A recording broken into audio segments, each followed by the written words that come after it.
Hey, welcome to a day in my life as a full time writer and coach. And when I tell you, I am still basking in all that took place on yesterday as I celebrated the release of my 10th book. Yes, you heard right.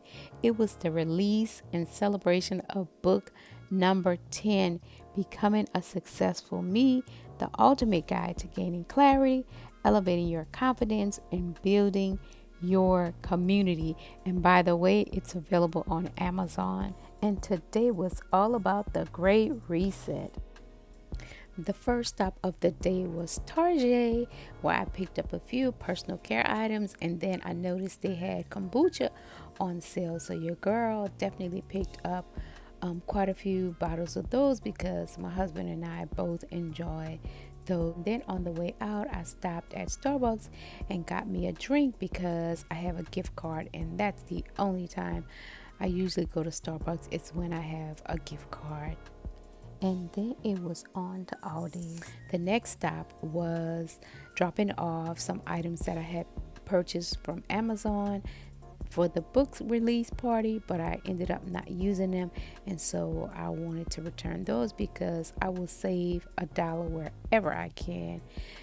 I headed on over to the dry cleaners to drop off the outfit I wore on yesterday. She was admiring my hat, asking me where I got it from, and I was like, girl, I don't know. I've had this thing for so long. And she noticed that I was recording, and she said, please keep me in a video. And so I decided that I will. And then the next stop was Publix, where I wanted to get some mushrooms because my husband loved those and they didn't have any at Aldi's, along with a few other things I picked up for hubby. It has been such a productive day, but I have one more stop before I go home, and that is to fill up Baby Blue because I have been pushing her around all weekend and I did not feel like stopping, but today I had to, and so I filled her up and also picked up some dinner because after this productive day, your girl was not cooking. I hope you had an incredible weekend, and I will talk to you later. Peace.